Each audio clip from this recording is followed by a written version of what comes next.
Hey guys, we're back here for a minute, just kind of sitting around talking, and wanted to explore a few things that are going on in our world. I haven't gotten the chance to sit down with you in a while, but there's been There you go.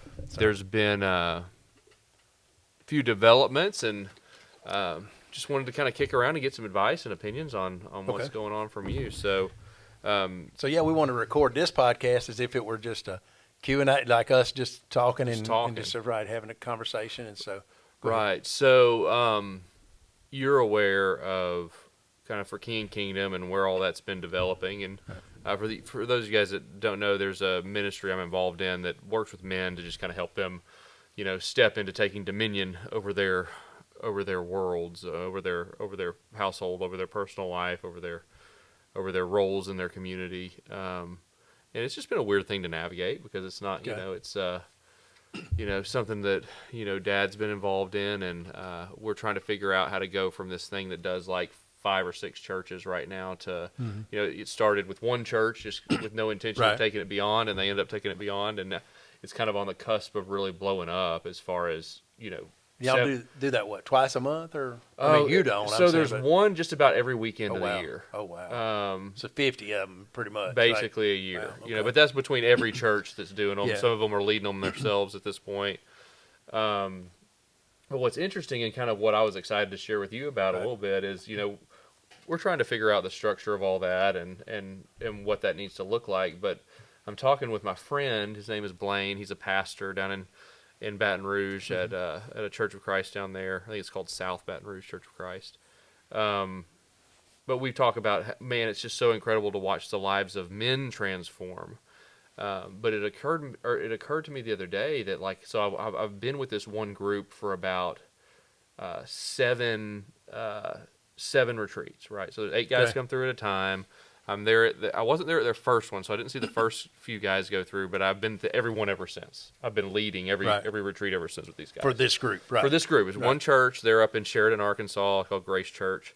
I have a blue collar, primarily working class church. Mostly younger Christians. They've had a lot of folks come in. They have a big Celebrate Recovery community and stuff. Right. But what's been amazing to see is. You see the lives of these guys change, but then they go back to their church. Okay. And they start ministering, kind of like you've talked about, taking dominion. They're starting to do the things, in their church, and then they come back, and now we're at like 36 guys. From that church that have gone through a retreat, for men. And so we've talked about, changing the individual, and then we talk about changing the churches. Okay. Right. And so we're now actually watching the church transform. Right. Like, so you've got 36 men, and then they start doing the things. This church starts to transform, and that you're actually shepherding a church through a process. Gotcha. Right. In a similar way. But what I wanted to bring this up for is you started talking about seeing communities transform. And I think we've always sort of looked at that progression.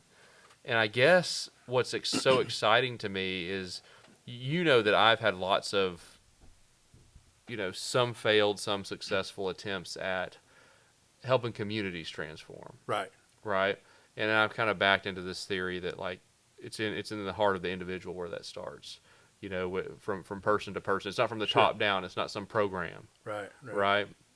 And it's so neat to be with these guys at Grace and Sheridan to watch the beginning of that happen.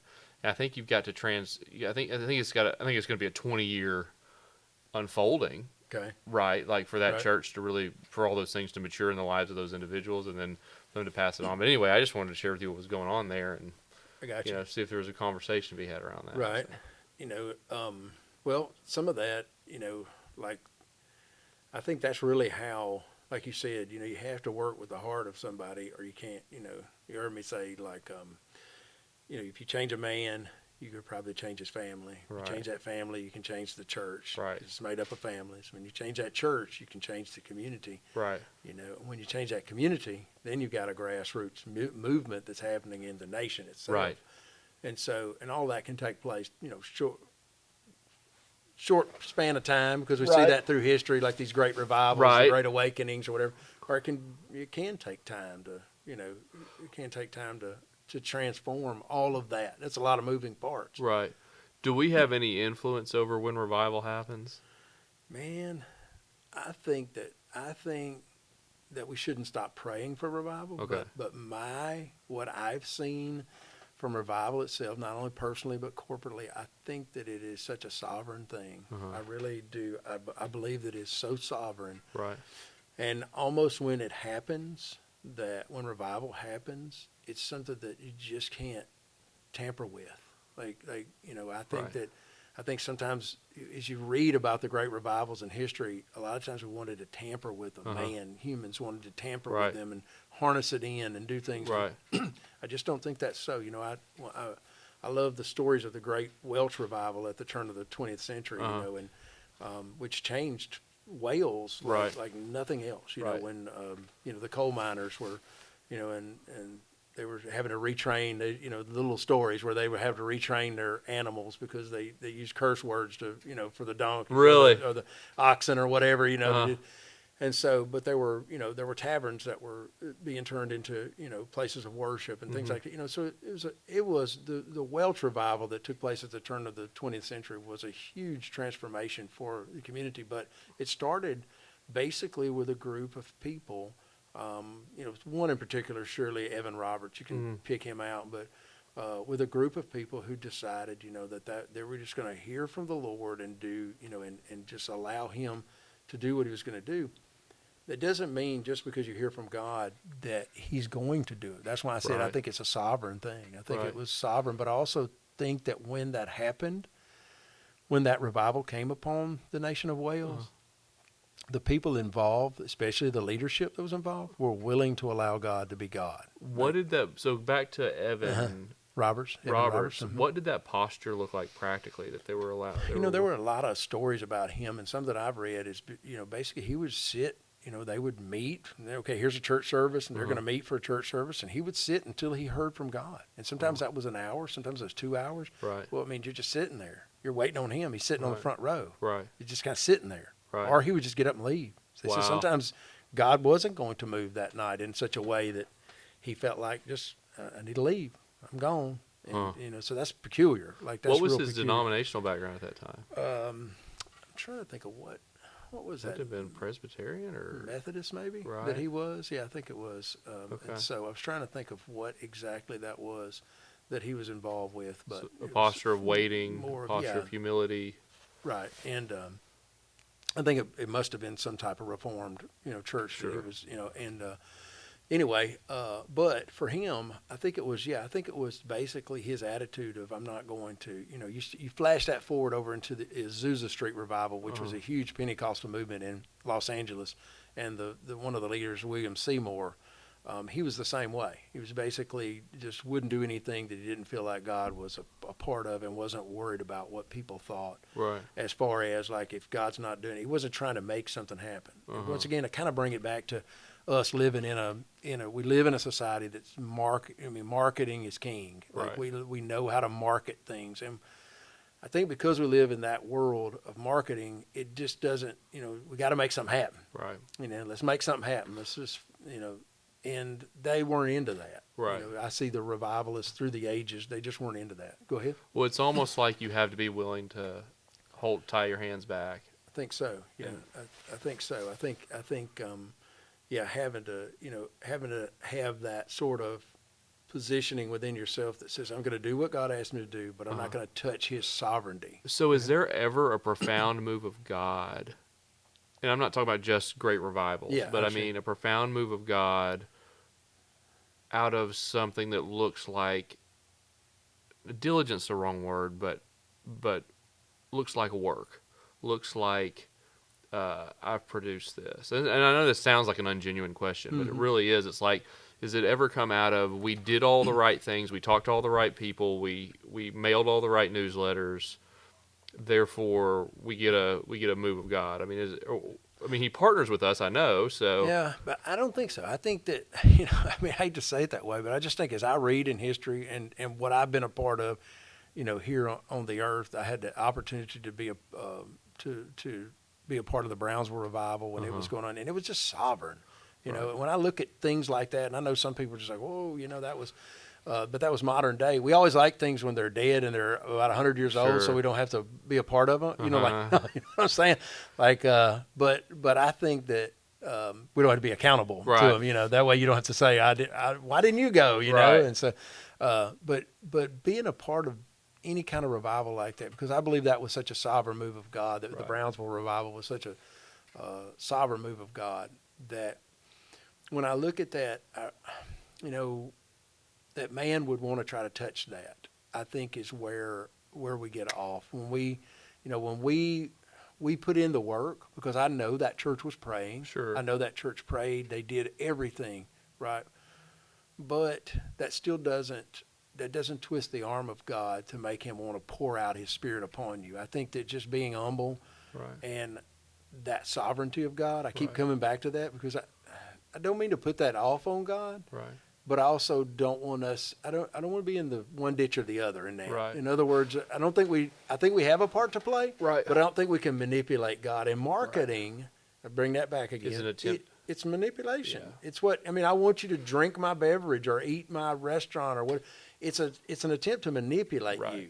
And so when you manipulate people, and you've done that your whole life, even now where we live in a culture where, you know, it's like, I'm going to sell you something if you're my friend. Mm-hmm. You know, like, you know, that if we live in that place all the time, it's hard for us to get in the middle of the road when it comes to revival, when it comes to say, okay, God's going to pour out his Spirit in this tremendous revival. And maybe that's what's happening with you guys at your retreats. Mm-hmm.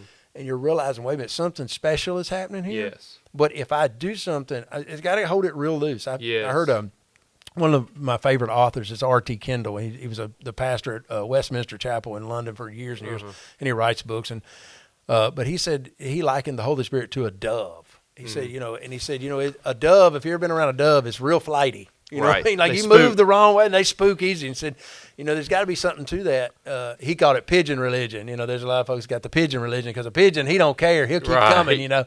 But the dove, the whole deal is with the Holy Spirit, that you have to respect that this is a sovereign move of God that's happening to these people and that's happening within this ministry you're a part of. But you also need to you don't need to que sera and be so passive that you don't pray for that. And also, when there are changes, I think those changes need to be implemented. Right. Like when you feel like the leadership of the move of God, you know, feel like this needs to be implemented, then be willing to implement it, so that revival, you know, so that stays, or it comes, or it, you know. It really does seem like another one of those things where there's that tension between keeping your hands off of it and doing what's necessary and right for you to do. Right. Because that is certainly, I mean, as you were talking about all this, I'm thinking, you know, we were actually on a call today where it was, you know, Dad started this ministry, so my dad. And when these people ask him what it does, he's like, I honestly don't know why it works. You know, so it's, you know, it's this thing. But it works. Like we're being obedient to God with 8 guys, you know, 15 years ago, and then it's continued to evolve and develop. Right. And it just does. And so there is almost this, like, kind of, you know, innocence in that. It's like, you know, this was not some grand scheme. Right. But the temptation is, though, still to, like, okay, so now what do we need to do to maneuver in the right way? And my heart, and I think what you're saying is, like, no, like, there's a sovereignty to that. That's right. Yeah. And then, you know, you back that up to the way something started, especially this ministry you're talking about. Okay. It was birthed out of, obviously, a place of prayer where we felt like this is where God wanted us to be. And so that was initiated by God. So I think that in the changes and in the moving forward, I think it will be initiated by God. And if you have a plurality of leadership, I think it'll be common ground between all that leadership. Like, it'll, you know, that leadership will say, let's do this. And everybody will be, yeah, that's, you know, let's do that. That's the same thing I'm hearing. That's the same thing I'm feeling. Right. If there need to be changes implemented, if there don't need to be changes implemented, then you just keep going down the track. And I believe God will initiate those things. I think that's the kind of the mark you're talking about, is like, where do we initiate? Do we kind of push the envelope? Right. And say, okay, maybe God's going to do it, or we just kind of wait on the Lord for, you know, I think so. I think the latter. I think think really allowing God's sovereignty and not messing with it. Not trying to force something. Not forcing it, just allowing Him to do what he does, and I think that's probably, like you said, that's probably having the instant gratification, especially so prevalent in our society. Mm-hmm. So we want that, and Right. so anyway, but that's kind of how, for me, that's kind of how I think that revival, if you've got it, you've got to really hold on loosely to it. You Mm-hmm. have to be real careful of how you navigate the waters of revival. I think Mm-hmm. it's important because I think anybody who would, the Hebrides revival that happened on the, off the coast of the UK, Mm-hmm. in the, I think in the 1950s, and Mm-hmm. it was a tremendous, powerful move of God that Mm-hmm. pretty much engulfed those islands in the power and the presence of God. And it was Duncan Campbell, one of the ministers there. I remember hearing a tape of him ministering. He was saying, if this ever happens, just don't lose it. Like, don't. That's where we made the mistake. We lost it. Like What did he say happened? Just what I'm talking about, getting into Trying to handle it or wrestle it. trying to handle it up, and just don't lose it. Whatever you do, don't lose the fire of God, because what happens is, and my wife and I, we came into the body of Christ like I said, when the Browns were revival, and I don't think we realized then, because we were new to the faith, and it was going on in the mid '90s, and it was like I don't think we realized that it wouldn't be around. Right. Like This is just how things are. Yeah, Right. and I didn't realize how precious that was. Like how, I mean, I knew it was a sovereign move of God, but I don't know that I realized that maybe I will go my whole life and never see that again. Mm-hmm. You know, and to capture that while it's there is important. I think, and so if you have that revival, I think it's important to navigate that as not to try to hang on to it, but not also to be so passive that nothing comes from it. So that's helpful. that's Well, I just wanted to keep you up to date too. So keep me up to date. That's what's going on with those guys. That's right. As far as that church, we have two churches really that are God's doing something. And what does that look like? Like when you talk about revival and all in the hearts of people, what does that look like? Because I mean, I know denominationally wise, that's not something that the Brownsville revival, which was an Assembly of God church, isn't the same as a Church of Christ or just an evangelical Bible church kind of thing. Right. That's going to look different. Like when you tell a Pentecostal revival's happening, they're thinking something different. So go ahead. Yeah, and so there have been two churches. So the one that I'm talking about up there is really just about the humility of these men. I mean, they come in just willing, Okay. to do what God, whatever. I mean, I say they come in. By the time they're engaged, engaged and they're listening. Like they come to this place where they're like, God, whatever you're asking us to do, we'll do. And I think so. They're seeing transformation. I mean, and every time I see them come back, they're going a deeper level with it because God's working on them in the intervening weeks, and He's saying, "I want you to, I want you to minister to these young men in your church who don't have fathers. I want you to." And they're just going and doing it. And so that revival looks more like that. Like it looks more like just. I mean, there are guys in this group. Like we talk about one guy who's a plumber, big beard, used to be in a motorcycle gang, wore a pistol on his hip. And like this is a year ago to today, you wouldn't recognize him physically. Okay. His countenance is so changed. He was a gruff guy, a mean guy, a rude guy, and now he's warm, he's kind, he's gentle. It's just remarkable. And to watch 36 guys transform in that way, Right. That's the kind of revival I'm talking about in that context. Now, I know one of the things you're alluding to. We had a Church of Christ group come up. Mm-hmm. The Church of Christ group who's really been wrestling with some things, Because I guess that'd be the question is, yeah, what is revival? When we use the word revival, that's contextual to your background and who you are as a person and what that looks like. So, let me tell you a story about these guys. Okay. So the history there is, they've gone through some transitions there. They started doing instrumental music, which was a big challenge for them. Oh, wow, okay. But they just think this is what's necessary. That's the Church of Christ, you mean? That's the Church of Christ. Okay, gotcha. So we're switching gears, different church. Right. But so a lot of the folks that didn't want to have anything to do with that have left the church. Right. Okay. Some of the more hardline, mainline folks have left the church, and so those that are left are I would just say much more supple of heart, and kind of willing, and so. Their second retreat, we had 2 elders from that church. 2 out of 8 were elders, and then several guys who were lay leaders, and then a couple guys who were just, lay people in the church who needed some healing. so the retreat started on Thursday and goes through Monday morning. But on Sunday morning we have a little bit of a service, and usually we watch a film, and a little bit into that, several of us just felt like God's doing something here on Sunday morning, like we're supposed to, right. something different, and we all just kind of said, let's stop. Okay. Let's pray and let's see what's going on, which we don't do. We usually just kind of run through the program, but we try to listen and try to have space for that. And this is a group of Church of Christ folks, remember. And then so we start praying, just kind of invite God in and get silent, kind of like what you're describing. And someone over here starts praying, they get silent. Right. Someone over here starts a song. Right.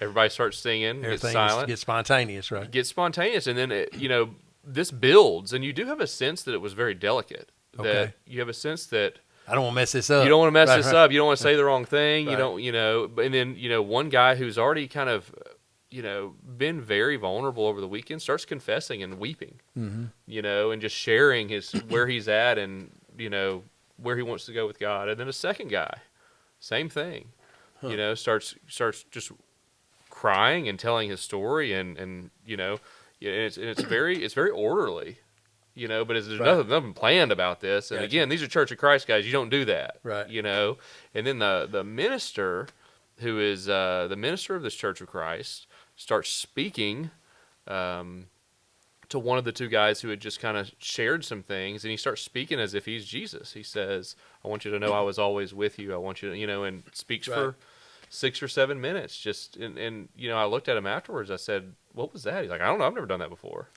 And come to find out, a couple other guys who were servants there, came up to him afterwards and said, "I was hearing the same thing. I just knew I wasn't supposed to say anything about it." Right. And so it was just, to me, that's revival for them. That was right. So do you, I'm going to chase this rabbit just a second, but yeah. I have a friend, and he said to me a few weeks ago, he said, I'm all about grassroots, the grassroots movement of church, do you think that's what's happening? Do you think that's what you're seeing, is that at the grassroots level, like, because of the pandemic, we talked about this on one of our earlier podcasts, but we talked about the pandemic pushed people into really having to spend that time with the Lord and all that. Do you think this is some of the outcome of that? Like all of a sudden people they've spent that time with God, they've prayed, and now they're at the place. Do you think this sort of grassroots, and it's not denominationally based? Nothing to do with denomination. I don't know if it's definitely grassroots. Okay. It's definitely, it's almost like if there's a I hate to say this, I'm going to make somebody mad. It's almost like if there's a minister there, right, it'll get shut down because everyone's looking to him to tell us what to do next. And I don't want to say that because that's his thing. And I'm that way at our group when we gather here in my house. We gather here, and when we gather, I run that fine line of okay, I've got a teaching, I got something from God, but I want everybody to engage. Right. But a lot of times it's like, well, he's the authority. It's hard not to defer. Yeah, it's hard not to defer. Yeah. And I understand that because that's what I do for a living. Right. I want to minister. I enjoy it. Right. I enjoy teaching. Sure. But how do you get the body of Christ to engage in that way? And I think that's really what we're looking at especially in America here. It's going to take that grassroots, right. People stepping up and saying, I just feel like the Lord is doing this or saying this and just doing it. So, and I don't have any reason to believe that it was even a special kind of prayer or, right. You know what I mean? I think it was just guys that were genuinely humble and genuinely willing for God to show up. And maybe that's where the Lord is right now. Maybe he's producing, like I'm saying, those kind of people. Right.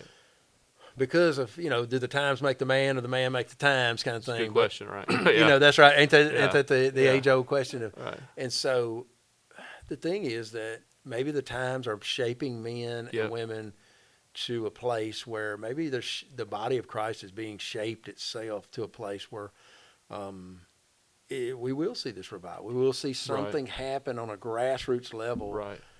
It won't be – I got nothing against, people in – high places No. or whatever, but it No. won't be a mega church. It won't be a celebrity pastor. It won't be, Right. it won't be there where it comes. It could be why God's asked the Francis Chans and those kind of people Right. to just Step down. step out, get out of there and go Right. back to grassroots, Right. Maybe it is that place where these little places like you're talking about where it's just 8 guys, and a Nowhere, couple of Arkansas. just doing their thing, and all of a Right. sudden God starts to do things amongst Right. them. I think that's where perhaps we're going to see the next great awakening. There may be one. People keep saying there may be one great awakening still in America. She's still got one in her. Yeah. And to give birth to another revival, and I would love to see that. Like I said, from a Pentecostal perspective, we have a tendency to think of revival as something, but as a certain order of things Okay. that we've been a part of. Because when you think about the Brownsville revival and you think about, Right. or something like that, but that's really not my doctrinal stance, if you would. That's not my theory on revival. My theory on revival is really, I look at there's some criteria, change lives. Uh-huh. That's a huge Yeah. criteria. Sure, should is be, God right. being glorified? Right. I say what I said in our last podcast. Is prayer coming out of it? Is it made these men and women? Is it these people who are a part of this revival? Has it birthed a movement of prayer? Mm-hmm. I look at that criteria Yeah. and say, are there souls being won into the kingdom? Are there Right. people? Is the outcome? Because the nature to me of true revivals, I studied the great revivals through the years, and I also, read in the scriptures. When you look at like the book of Acts, and Paul would go, or Silas would go, or even Peter standing up on the day of Pentecost. Something's going to happen. There's going to be changed Fruit. lives. Yeah, there's going to be fruit from that, and the fruit of that revival, to me, it's age old, is that people come into the kingdom. Mm-hmm. Those that are in the kingdom, their lives are being changed. Mm-hmm. There's a movement of prayer that is being birthed. There's a hunger for God, Mm-hmm. and God is glorified through it. Mhm. Like it is truly God being glorified to those that may or may not even know Him. It may be, but those that are a part of that revival, God is being glorified within them and amongst them. So I never would have used the word revival to describe. Right. Right. It's funny for me to but hear I think, that. That's right. it's 'Cause interesting you're saying that the and using funny that thi- word. And I go back to talking about writing books again, but I had a manuscript that I was working on when we several years ago when my daughter was born. My daughter's 10 now, so it's been a decade ago, and it was on the Great Revival. I call it the Fire Keepers, and I'm going to go back to it. And it was basically how God had taken the torch. He had fanned the flames of revival there the day of Pentecost. I mean, it started the day of Pentecost. Right. He birthed the church. Right. And you look at it, and it goes beyond the Bible and goes into these different places throughout church history. Mm-hmm. You look at these great places of revival, and I was what I was doing is I had documented 8 different times that God had done something Right. tremendous, and then I had looked at those and studied those.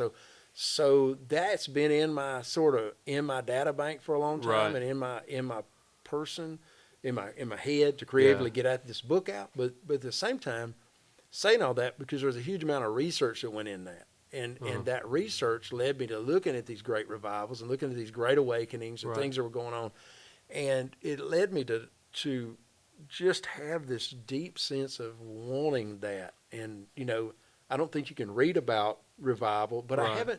I don't know that you and I have talked a lot about revival. We haven't. I don't think we've talked a lot about that. You've heard me talk about community transformation, Yes. which is a new term, kind of a relatively new term that I Right. use, but really it's revival. It's revival that comes, and I think the word got wore out, Right, because right. those, people would It's go and they'd do loaded. like a three-day revival. Yeah, Let me it's go preach a loaded. revival at so-and-so's church, Right. and, kind of thing. And we made it a part of the culture. Right. But I think true revival, what you're talking about, a heartfelt, Right. like it has that criteria that I'm Yeah. talking about. Which these fit all those criteria. Right. Right. And that's what, Right. and so as that thing builds steam, Uh-huh. and that's what's happened at the great revivals, as that would build steam. So it wasn't just the in a moment it's all a conflagration, or I think every great revival that I read about and studied about, there was that sort of point of contact that it's like you watch somebody and they're striking the trying to Right. get the fire started and Uh-huh. they're striking that thing, Uh-huh. and you see the sparks, Right. and you got your tinder there and Uh-huh. everything's, right. and then finally there becomes a moment of combustion, if that makes sense. Yeah. And I think every great revival had its moment of combustion. That could be Cane Ridge Revival to whatever, whatever. You just go through there and name them. The Moravians that prayed for 100 years. You start to think about them. Some people may not even know it. I mean, those were the guys that they were on a boat with the Wesley brothers. The Wesley brothers were coming to America, and they saw the Moravians and were like, now those people got what we want, like what they got, we want. Right. You realize that they prayed for almost 100 years, and it was like, so there was a lot that went into it, just like an iceberg. There's a lot under the iceberg to every great revival. But I think that there is a point of combustion, and I think we are looking for that point of combustion. Right. And maybe we've been hammering away at that for a long time. And different people, like your dad, is say, "Oh, well, I'm just being obedient." And so different people, maybe God's setting the stage for the tinder box. Maybe He's set up the tinder box to be, hey, I'm striking the match. And eventually there's this point of combustion in our society, in our nation. I'd love to see that. Yeah. I would love to, I'd love to experience another great revival. I would, because like I said, the one that I was a part of at Brownsville, I just something I attended a couple of times. It wasn't like I was a part of it. It was just I got to attend. I would hate to it be around and I hadn't. I'm glad that glad I didn't miss it. Kind of thing. Right. That's right. But I'd love. I don't want to go my whole life without being a part of another great revival. So I would, talking about it helps it. Like it produces something in our hearts that is a longing and an expectation because. One of our podcasts that we did, and I talked about prayer, you said, I always have this expectation that when I pray, something's going to happen. I think revival in our hearts, when there's an expectation of revival, that's a good thing. But we walk the fine line between manipulating it and it being like trying to make it happen. Trying to make it happen. Yeah. And, let me put some diesel on this thing. Let me put some fuel on it, but that's not really what we need to do. We need to keep walking it out but have this hunger for revival. But God's not going to be managed into a revival. No, I don't think it's going to be managed into a sovereign because revivals are something that are so sovereign. Right. Like people can't explain them and they can't keep them and they can't, and just, I think sometimes in reading about those and studying about them, I realized, when God was, it was it. It was it. It was time to roll on. And, it's kind of like the people were left with, there were some times where people would just try to keep on going with it, and I had a preacher say to me one time, he said, religion, in a bad way, not a good religion, but like religion is just something that God was in. Right. And He left. Right. And man tried to keep it going. Right. Right. And I thought about that when he said that to me. I pondered it, but I was like, well, that's what the Pharisees and all. I mean, God was in it. And then He left it. Right. He was in the temple, and He got out of the temple, and got in people. Right. You know what I'm saying? That's right. He got out of there first in His Son. Here He is, and I think that so He was in it, and He left it, and people try to keep it going. Right. And I think you see that with every great revival. A lot of cottage industries built. Right. God was in it, then He left it. People tried to keep it going. It became a religious, just a dead work.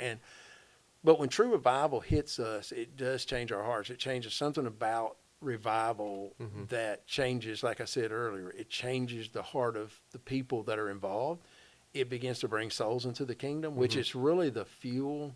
I have another friend who used to say that souls were the fuel to the engine of the church. Like, the church is an engine and the fuel are the lost souls are the fuel. And when revival comes, whether it's upon a nation or a community or a church itself or one person, it reproduces. And that reproduction, there's nothing that fans the flames like people who, like I say, a group of people who have been ignited or have come into the kingdom recently. Right. Nothing like a bunch of babes in Christ that just are so naive. They're just like these excited. Guys. Yeah. Yeah, they're just excited. Yeah. And so that excitement is infectious. Right. And that's what we need in our country. So yeah. Good talk, man. Awesome. Good talk. Appreciate you taking a minute. Man. So thank you guys for tuning in today. If you want to know a little bit more about us or about our website, you can go to our website, seriouswithgod.org. watch more of these podcasts. You can read some of the books I've got there, some of the articles that we're writing. There's just a lot of different content.